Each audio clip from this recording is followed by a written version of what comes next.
Was Jars of Clay with a song called Way Down. You're on 94.9. It is at 4:15 and we have Dr. John in the studio from Creation Ministries International. Creation Ministries have a website, creation.com, where you can go to get all sorts of questions answered. Or, of course, while Dr. John's in the studio, we can ask Dr. John the questions and he can answer them on air. If you have any questions, please send them through to us, 0401 949 949. That's a text line, just SMS, 0401 949 949. Now, good afternoon, Dr. John. Afternoon, Mick. It's great to have you here today, and of course we often talk to you about anything from could be evolution, creation, dinosaurs, aliens. I mentioned aliens last week, and we had a tiny chat about aliens last week, particularly in regards to a movie that you guys Creation Ministries had a movie that played at Evoca a few years ago, and it was awesome. And quite often I talk to people about aliens. When it comes to the Christian viewpoint or Creation Ministries viewpoint, you sort of say, hey, no, we don't think there's any aliens out there. Well, we do say that, Mick, that we don't think there are, but that doesn't stop lots of news items coming out about aliens. And there was a ripper came out this week. Actually, it initially broke about 6 months ago, and there were these two little humanoid mummies that were found they got sent from Peru to Mexico, and up in the Mexican Parliament, they were presented as alien mummies. I have seen the pictures before, by the way. Yeah. Yeah. Well, I think they were dating from certainly before the Spanish conquest in the 15th century. From the Aztec or Mayan or Inca time in South America. Well, interestingly, Dr. John, when I read this story, they'd already done a few little tests and there was real bone in those mummies. Oh yeah, and the mummies had three-fingered hands. Yeah.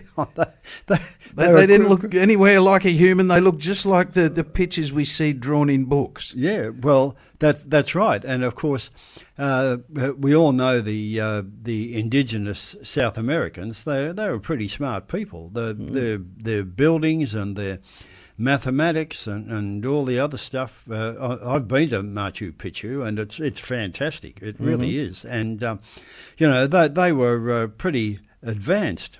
And of course, they had the Mayans had a calendar, a good calendar, and so the suggestion was that these aliens might have influenced the Mayans and the Aztecs and the Incas, and I mean, it made a bit of sense. And I suppose the alien watchers were really intrigued by these little fossils. But anyway, they've been extensively studied in the 6 months that the story broke, and now the verdict is in, and guess what?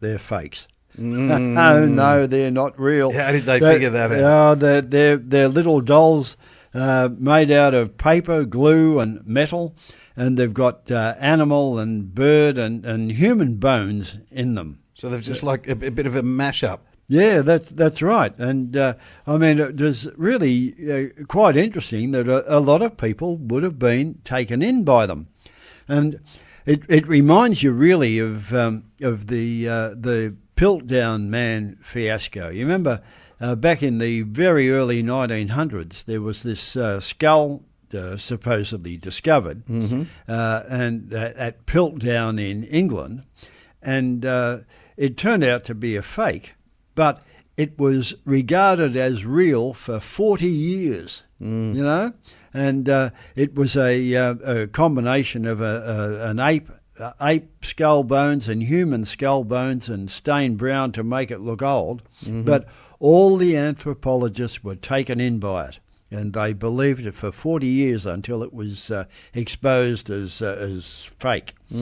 And here we are, we've got these little humanoid type creatures, I mean, what we at CMI believe that all these little things, the rumours about the bodies at Roswell and places like that, we think they're all going to turn out to be fakes. They're not going to be real aliens, because it really all stems from the ready acceptance of evolution. Mm-hmm. Darwin's book.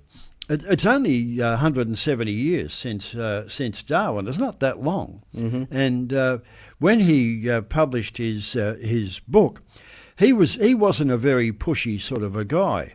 But there were a couple of really militant atheists who were backing him.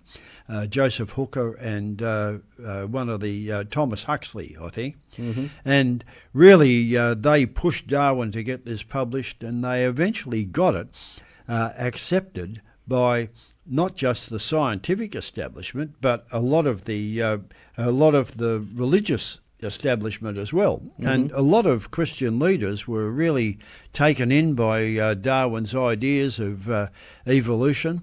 And the result, of course, is that now the world is got so many believers in both evolution and all the millions and billions of years. Mm. And we said last week, evolution really is atheism by another name, because it gets rid of any need for a creator God. Yep. And when you think about it, this is why people accept it so readily, because we do know the universe is vast. It is absolutely huge. Yep. And they keep finding these,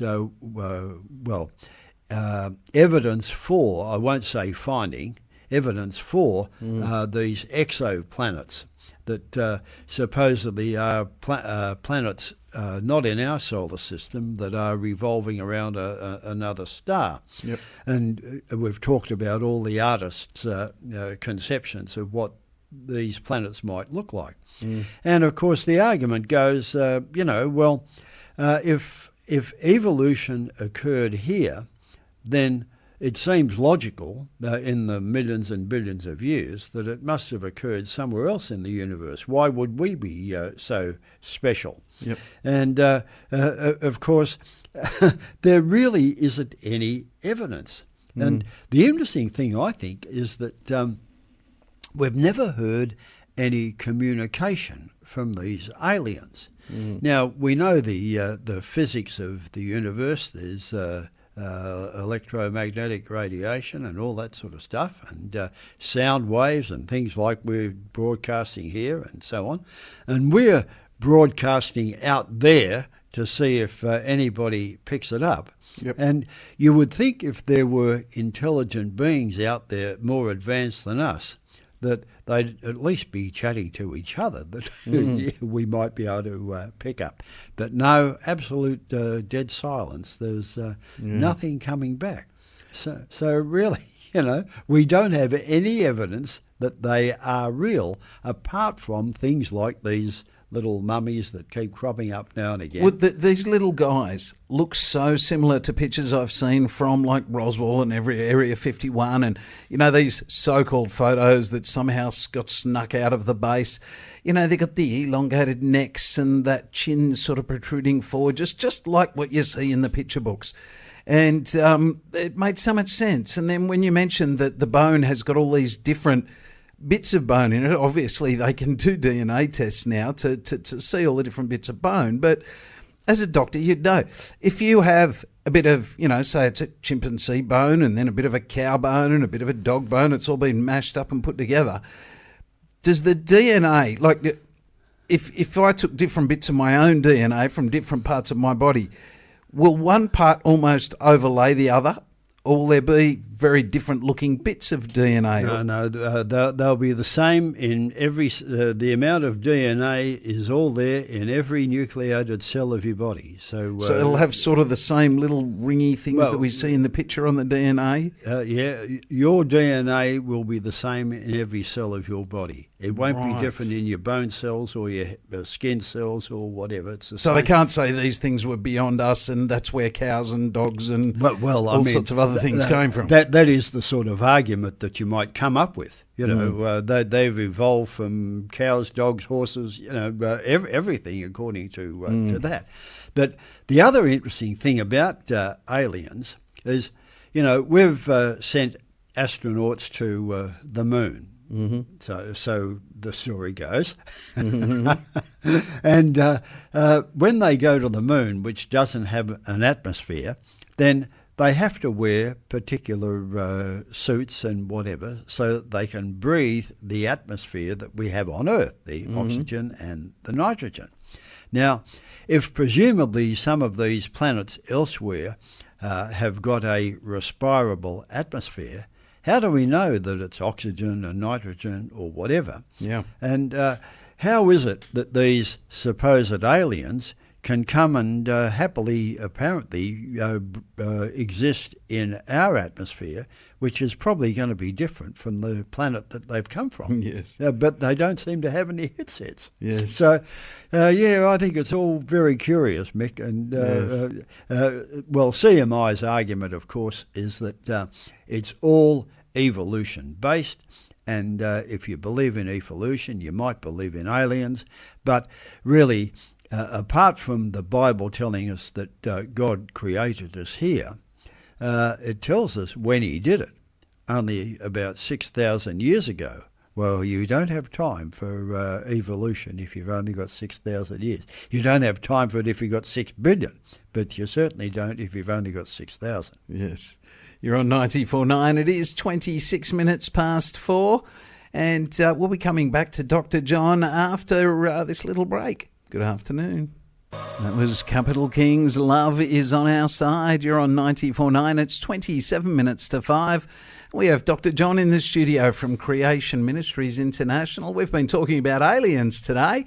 And, we just started talking about, aliens and evolution and how long it would take them to evolve, and the fact that the Bible indicates we're 6,000 years old. Now, before we jump back into that, Dr. John, can I just read out a question that's just come through to us? We might have to deal with this one when you're on in a couple of weeks. The question is, I've been a bit curious about Israel since the conflict that's happening. Here are my questions. Is the Israel we're talking about today the Israel before Christ? If not, who are these current Israelites? What happened to the Israelites before Christ? Yeah, well, Israel is an issue that I'm very keen to talk about, Mick, and we'll certainly have a look at that question when we come back. That'd be great. All right. Well, we might sort of, I guess, in 3 weeks' time, that'll be. If anybody does have any questions regarding Israel that you'd like answers to, send them through to our text line 0401 949 949. Now, we've been talking about the 6,000 years, Dr. John, and the fact that, these little aliens, well, not just the little aliens, that anything would have a hard time evolving in just 6,000 years. Well, of course, it would be quite impossible, Mick. And really, this is, I think it's a bullet that Christians really need to bite, because there's no doubt whatsoever that the Bible teaches Earth history as being only 6,000 years. That's what it says. Now, a lot of people have tried to explain that away in different ways. But, of course, if that's true, and I believe it is, then it's quite impossible that you could have any sort of evolution in that time. It's just out of the question. Now, you also mentioned before, even if it was millions of years, well, it would be difficult. We don't believe it would be possible no matter how long you had. But, of course, when you've got a what seems like a minuscule time frame of 6,000 years, then it's quite impossible. But actually, Mick, 6,000 years is quite a long time. And the only reason why people think, how could the Earth be only 6,000 years old? It's because they've been so heavily indoctrinated in the millions and billions of years. But before Darwin, most of the scientific community and the world, the Western world in general, was quite happy with that sort of time frame. They weren't questioning it at all. But Here, of course, we've got in Australia, we are constantly told that our Aboriginal people have been here 50 and 60,000 years and so on. And, of course, if the Bible is true, then that's not a possibility. Yeah. And I just thought I'd mention where that 50 or 60,000 years actually comes from. Yep. Because it's actually relatively new. If you go back about 50 to 60 years, then it was generally believed that the Aboriginal people had been here only about 10 to 15,000 years. That was the scientific consensus. Mm-hmm. But then about 50, 55 years ago, there was a burnt partial skeleton found at Lake Mungo in western New South Wales. Yep. And they thought it was a female skeleton, and she was named Mungo Woman. And they did some carbon dating on some of the bones, and the carbon date on the bones came out at 19,000 years. And they did some carbon dating on the soft tissue, and that came out at about 24,000 years. And then they did some carbon dating on charcoal that was a bit above these burnt out remains, and that was 26,000 years.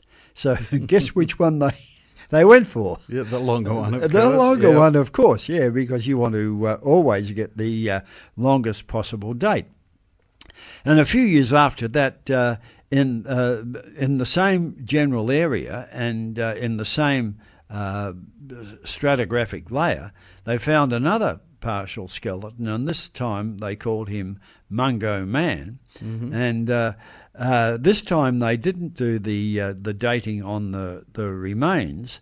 They used this technique of thermoluminescence on the sand that it was buried in. Mm-hmm. And that gave a date of 42,000 years. Okay. So naturally enough, that was the correct date. Yeah. And all the previous ones were not the correct date. So, that's so it blew out to 42,000 years. And then about 25 years later, there was some further dating done by different techniques on the sand and stuff around the place. And that came out at 50 or 60,000 years. Mm-hmm. And that, of course, caused a lot of controversy. But, I mean, this is the absolute truth. That you see, the Aboriginal people did not keep a calendar. Right now, we know that the indigenous South Americans, for example, the Mayans, they did. But the Aboriginal people didn't. So where did these years come from?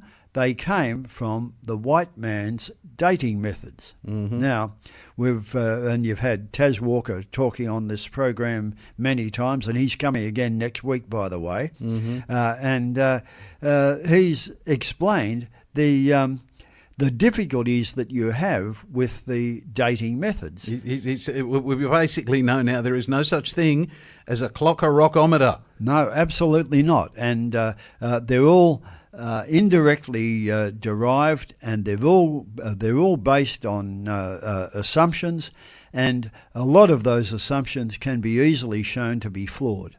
So our comment from Creation Ministries on the dating methods that we have is that none of them are trustworthy, and they give dates that really are, in the case of carbon dating, they're inflated anyway, because they don't take into account the flood of Noah and all the other things that might have interfered with that. Mm-hmm. And all the other dating techniques, they give the answer that the people are looking to get. But they don't really, they're not objective answers. They're all very, very subjective. And so we don't trust them at all.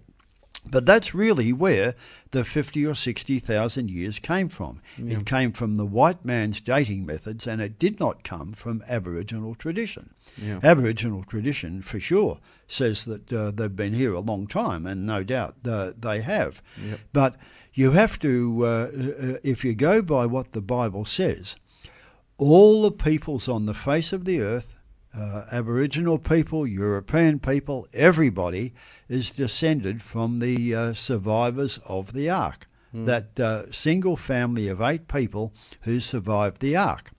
And the Bible tells us that they were all together in one group, expanding group, for several centuries after the ark landed. And it was only when God confounded their languages at Babel that they dispersed into their various paternal tribal groups. Yep. And so when you have a look at the other observations that we make in the scientific area, it all confirms, it doesn't prove, but it does confirm what the Bible has said all along. Because genetically we are all very, very similar, and we can all trace our genetics back to that one family. And one of the most amazing things to me is the proof, not the proof, but the confirmation you can get from astronomy. And the most interesting one is those 2 constellations that I mentioned in the book of Job, Pleiades and Orion. And the interesting thing is that peoples right throughout the earth who've had no known connection with each other as far as the scientific world is concerned, they give similar names to those constellations, but in different languages. And their languages have no connection with each other. So how do we explain that? Well, science can't, but the Bible can. Because in the time that everybody was together and all speaking the same language, they all looked up at the night sky and they saw these constellations up there, and they gave them names in the only language that was around. And when God confounded the languages and dispersed the peoples, they kept the same names but in their new languages. Now, how would science explain that? They can't explain that. No. But you look at the Bible, and the Bible gives you the explanation, and it makes sense. Yeah. So really, and I mean, that's not the only one. You know, there's astronomy, there's languages themselves, there's the genetics, there's the legends about a great big flood and people being saved in a boat. And this comes from all different cultures all over the world, and they haven't had any connection between each other, apparently, and they certainly haven't had any knowledge of the Bible before the missionaries came, but they come up with the same stories. So really, it all goes to confirm what the Bible has said all along. Yeah. And so this is why we constantly say at Creation Ministries, if you're a Christian, you can absolutely trust that book, because it's never been disproven in any way. And although you can't say it is proven, you can say that all the new discoveries are consistent with what the Bible has always said. So I think that's just fantastic. Yeah, yeah. Also, Dr. John, I've had a friend that I was speaking to recently. His question would have been, well, to me was, well, even if there were aliens, what does that matter to a Christian? You know, couldn't there just have been aliens out there? How does it make a difference to a Christian's point of view? Well, I think it does matter, Mick, actually, because we know that there was disobedience on the part of the human creation, what we call the fall, and we believe that the whole cosmos was corrupted by that. Now, we believe that Jesus, as the Messiah, the Son of God, was sent to earth to pay the price for our sin, which he did by his death on the cross. And that has provided for us reconciliation with God, forgiveness of sins, and the promise of eternal life. Now, what happened on other planets if there were aliens there? Did they remain perfect? Did they fall into sin? Did the Son of God have to go to those other planets and die for them? You know? So from our perspective, common sense says that that's only happened once, and it's happened on Earth which was specially created for man. And everything that we know about Earth, we now call it the Goldilocks planet, because everything is just right here. And there's no evidence that there are any other planets where things are just right.